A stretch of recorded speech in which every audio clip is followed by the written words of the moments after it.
You ever, like, react to something? Mm-hmm. Maybe snap at someone or just freeze up? Mm-hmm. Definitely. Or maybe, I don't know, just try way too hard to make someone happy. And afterwards you think, why? Why did I just do that? Yeah, it feels totally automatic, doesn't it? Exactly. Like you're just on autopilot. Well, that autopilot idea, the sources we're looking at today, they actually suggest this automatic mode might control like 99% of our lives. 99%? Wow. Yeah, That's huge. it really is. So, okay, the mission for this deep dive then, using the stuff you shared, is to understand why. Why do we have these, deep-seated automatic reactions? Are they just quirks? Or is there a pattern? Right. And the big one, can we actually do anything about them? Can we change them? And to get into that, we should probably circle back to a model we've mentioned before, the ABCDE model from CBT. Okay, yeah. Quick refresher. Sure. So A is the activating event, the trigger, the situation. Yeah. What happens? Got it. C is the consequence. That's your reaction. What you do, feel, think. A leads to C. But not directly. There's B in the middle, the belief. Or maybe think of it as the core pattern, the underlying program. That's what connects A to C. It dictates how A results in C. Okay, A, B, C. Event, belief, consequence. And that the source material had a specific take on where to start with this, right? You can't just jump straight to B. Exactly. That B, that core belief or pattern, it's often hidden. It's deep in the unconscious, you could say. So trying to grab it directly is really, really hard. So where do you begin? You start with C, the consequence.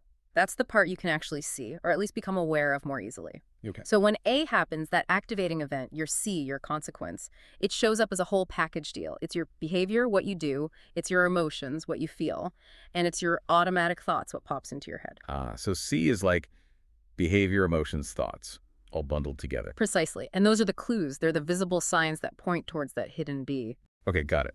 C is the outward sign of the inner B programming. And for this deep dive, we're focusing where exactly in that C package? Right. We're going to zero in, at least to start, on just the behavior part of C. Behavior. Why start there? Well, the sources suggest it's often the most visible piece, the easiest part of that C package to actually notice, in ourselves and definitely in other people too. Okay, easier to spot.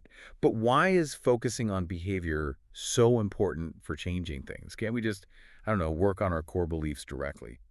Meditate on them or something? Well, that's the real challenge, isn't it? That B, that core belief, that pattern, sometimes people call it the algorithm. Yeah. It's really fundamental. It's like your operating system. Deeply ingrained. Very. And trying to just rewrite it from the inside, it's incredibly difficult, maybe impossible for most people just like that. But the sources suggest that changing your behavior, that external observable bit of C, that's often the only way you can start to influence B over time. So you work from the outside in. Kind of, yeah. It's your leverage point. It won't be quick. It won't be easy because that core pattern, it wants to stay the same. It resists change, but behavior is where you can start pushing back. Okay, that makes sense. So let's get into these automatic behaviors then, especially the ones that pop up when we're stressed or feel threatened. The source material mentioned a pretty well-known concept here. Yes. The 4 Fs. I think most people have probably heard of these in some context. Fight, flight, freeze, and fawn. Right, the classic stress responses. Exactly. They're common automatic reactions when we perceive some kind of threat or major stressor. And they're not just random reactions, are they? They have a purpose. Evolutionary, maybe? Spot on. They're evolutionary responses, developed over ages for survival, and the sources specifically connect them back to protecting that B, our underlying core pattern or belief, often something related to our sense of self, our need for validation, our identity in that moment. So the Fs kick in to defend our core belief system when it feels threatened. That's the idea. And it's important to remember they aren't inherently good or bad. They were just mechanisms that evolved to protect something fundamental. Okay, let's break them down. First one, fight. Seems straightforward. Fight is, well, confronting the threat directly, attacking it, either physically or, more often for us, verbally, trying to dominate or push back hard. Okay. The source gives a good example. Say, if I feel like my expertise, my sort of guru pattern is being challenged right now in our conversation, Okay. my automatic fight reaction might be to verbally jump in, try to undermine your point, maybe get aggressive about proving my own knowledge. It's about defending that threatened part of my identity, my B, in that specific situation, defending my turf. Right. Protecting your status or your belief about yourself by going on the offensive. Makes sense. What about flight? Flight is about escape, withdrawing from the perceived threat, and this isn't always literal running away. Right. It can be leaving a room, sure, but it can also be mental or emotional withdrawal. Disengaging from a difficult conversation, avoiding eye contact, abruptly changing the subject. Zoning out. Yeah, that too. Or even sort of drifting away from people or groups whose values suddenly feel like they're challenging yours. It's the go-to reaction when your core belief feels threatened, and your pattern tells you that escaping is safer or more effective than fighting. Avoidance, basically. Yeah. Okay, then there's freeze. This one always feels a bit weird. You're like, how does freezing help you survive? It does seem counterintuitive, doesn't it? Freeze is about becoming still, inhibited, almost playing dead, hoping the threat just passes you by, doesn't notice you. The deer in headlights thing. Exactly that image. And in us humans, it looks like shutting down. You might go completely quiet, feel like you can't think straight, can't react, maybe even feel emotionally numb. Yeah. The sources give some classic examples. The student who didn't study and freezes when the teacher calls on them, or someone witnessing, say, an argument or even an emergency and just doing nothing, feeling paralyzed. Or freezing up when someone gets really emotional. Yes, that's a common one. Or freezing when you're asked to be creative or brainstorm in a group setting, but you're perfectly fine generating ideas on your own. Your brain just seems to hit pause in that specific context. Wow. Okay. Now, the source brings up an interesting angle here. Can freeze ever be, like, useful or conscious? How so? It makes a distinction. There's that automatic, inhibited shutdown we just talked about, but then there's also deliberate, conscious non-reaction. Think of a leader who chooses to listen carefully and silently before responding instead of just blurting something out. That's different. Right. One is paralysis, the other's a choice, a strategic pause. Exactly. But the source suggests that most of the time when people talk about freeze, they mean that automatic, debilitating inhibition. Okay. That distinction's important. So the fourth F, fawn. This one feels a bit different from the others, less obviously aggressive or defensive. Fawn is interesting. It's about trying to appease the threat, to placate them, basically people-pleasing as a defense mechanism. People-pleasing, how does that work? The source describes it as trying to, quote, get into the good graces of the person you perceive as a threat or aggressor. So, you might flatter them, agree with everything they say, even when you don't mean it. Do favors, like bringing them coffee or enthusiastically supporting their bad idea in a meeting. Trying to disarm them by being overly nice or agreeable. Precisely. The goal, as the source mentions using the original phrasing, abina nishnazurotuls, is essentially so they won't attack. You're trying to avoid conflict or negative attention by making yourself seem likable, non-threatening, an ally. Even if it feels totally fake or goes against what you really think. Exactly. It's a strategy to protect your underlying pattern, your B, by creating this kind of positive shield around yourself. And people don't just stick to one of these, right? The sources said they get combined. Oh, absolutely. You see combinations all the time. Someone might start with fight, realize it's not working or it's making things worse, and then quickly switch to fawn to try and smooth things over. Damage control. Yeah, or maybe a bit of freeze, then flight. The source even points to examples like political figures, suggesting they might consciously or unconsciously combine fight with other strategies, like fawn or maybe strategic flight, to navigate complex situations and achieve their goals. It raises that question, is it calculated strategy or just the underlying pattern playing out automatically? Interesting. And the whole point of identifying these four Fs in ourselves, Yeah. It's not about labeling or judging, is it? It's about awareness. Like- Simple awareness, noticing when the autopilot kicks in. Recognizing these automatic behavioral patterns is the absolute first step. Okay. Because once you see them, you can start to understand why you react that way. And that awareness is what gives you the possibility down the line to maybe choose a different response, something more conscious, maybe more productive for you. Yeah, it helps explain why sometimes, even if you, say, win a fight using the fight response, you still feel bad afterwards. Exactly, because the automatic pattern did its job. It defended B as it perceived the need, but the behavior itself, the C, wasn't actually aligned with maybe your deeper values or what you truly wanted in that situation. Got it. And these automatic behaviors, the Fs, they're tied into something deeper, right? Our fundamental needs. They're not just random panic buttons. Definitely not random. The sources talk about them as compensatory behaviors. Think of them as attempts to bridge a gap. A gap between what? Between our internal core belief or pattern, the B, who we think we are, how we think the world should be, and the external reality, the A, the situation, especially when our fundamental needs feel like they're under threat. Needs like Yeah. safety, Yeah. freedom, that Yeah. kind of thing. Exactly. The source uses models like Maslow's hierarchy as a reference. For example, if your core need for safety or stability feels threatened, maybe because of stuff from your past that isn't even a real danger now, your automatic compensatory behaviors, the C, might include things like needing excessive control over situations or people, being really rigid, avoiding anything spontaneous, being super risk averse.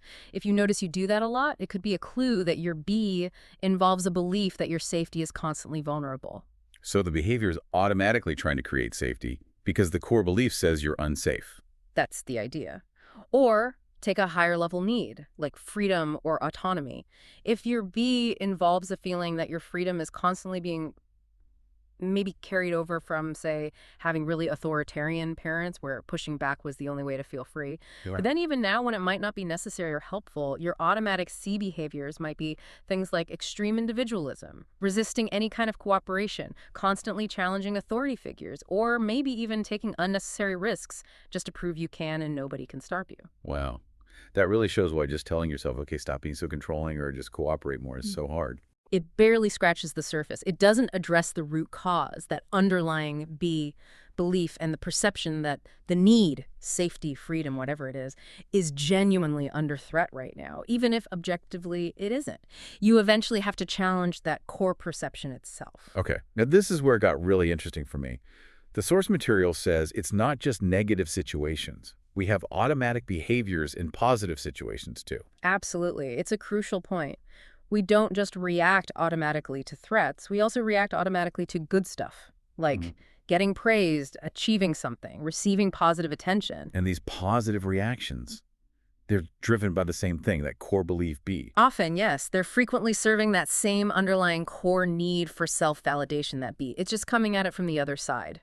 Instead of desperately trying to avoid invalidation, the minus, you're actively chasing validation, the plus. So are there Yeah. positive versions of the 4F? The source seemed to suggest something like that. It did, and it's a really thought-provoking way to look at it, almost like mirror images. So if fight is about conflict in negative situations, Yeah. maybe the opposite when things are positive is something like connecting or uniting. Really embracing the person giving you praise, strongly aligning with their ideas, becoming their biggest fan, Moving towards the source of the good feelings. Right. And if flight was escaping the negative, Then the positive version is. maybe actively seeking or moving toward, actively looking for those situations, those people, those environments where you know you'll get that praise, that validation, chasing the affirmation. Okay, actively seeking the plus. Makes sense. What about freeze? That was being inhibited, shut down. So the opposite, in a positive context, the source suggests could be like melting or actively radiating, becoming really active, expressive, shining, drawing attention to yourself, maybe even self-promoting a bit, really blooming when the spotlight of praise hits you. Like soaking it up and amplifying it. I like actively radiating. And fawn. That was appeasing others to avoid attack. What's the positive flip side of that? This one's subtle. The source speculates it might look like wanting others to fawn over you, or maybe more accurately, wanting others to accept your pattern, trying to get other people to adopt your views, your way of doing things, to become more like you, seeking validation by having others align with your bead. Huh. Getting people to agree with you or be like you as a way of feeling validated. Okay, what about that really common thing people do when praised? Deflecting it. Oh, it was nothing, or team effort, or anyone could have done it. How does that fit in? Yeah, the source touches on that deflection. It could be seen as a form of flight, an automatic escape from the discomfort or intensity that positive attention brings for some people. Okay, avoiding the spotlight. Or, and this is quite intriguing, it might be a kind of subtle positive fawn equivalent, or maybe related to that seeking behavior. By deflecting, you might unconsciously be prompting the other person to insist even more strongly. No, seriously, you were amazing. So you're actually fishing for more validation, making them work harder to affirm your value? Wow. So what looks like humility could sometimes be a roundabout way to get more praise. That's a lot to unpack. It really is. And the sources mention observing this dynamic, especially the expectation of positive validation, perhaps more noticeably in younger generations, like Gen Alpha. The idea being, if you're raised with perhaps excessive or constant praise, You come to expect it. you might develop an ingrained expectation for that constant affirmation. And then you might really struggle significantly more when faced with criticism or even just the absence of praise. Which really highlights the downside of being too reliant on external validation, whether you're chasing the good stuff or running from the bad. Absolutely. Recognizing these automatic reactions, both the F's trying to avoid the minus and these positive patterns chasing the plus, it's so important. Because if your sense of self-worth, your B, is constantly dependent on what's happening outside. You're basically a puppet. Kind of, yeah. You're living on what the source calls stormy seas. Your emotional state is constantly being tossed around by external events and other people's reactions. Instead of finding calm waters inside. Exactly. Becoming aware of these automatic positive and negative responses is the path toward developing the wisdom, the space, to actually choose a reaction that fits the real situation, rather than just being driven by these old unconscious patterns seeking validation from outside. It helps you start building that validation from within. Okay, so wrapping up this deep dive, we've really focused on the C, the consequences, specifically the behavior part. Yeah, we looked at those classic automatic stress responses, fight, flight, freeze, fawn, and saw how they often act as these sort of compensatory strategies, trying to protect our core needs and that fundamental pattern, or B, usually linked to self-validation. And then we flipped it, looking at how even our reactions to positive things, like praise, can be automatic behaviors serving that same need for validation, chasing the plus instead of just avoiding the minus. And the big takeaway really isn't about judging any of this. It's just about starting to notice it in yourself. That awareness, noticing the automatic C behaviors, is the absolutely essential first step. It's the doorway to understanding the hidden B that's driving them. And that's what eventually gives you the power to influence it. Exactly, to gain some leverage over those patterns. It's definitely a journey, isn't it? Not something you fix overnight. And the sources kind of remind us to be gentle with ourselves as we start seeing this stuff. For sure, use everyday life as your lab. Just pause sometimes after an interaction or a reaction. Observe what your automatic tendency was. Positive, negative. Ask yourself, what was that behavior trying to protect or achieve for me?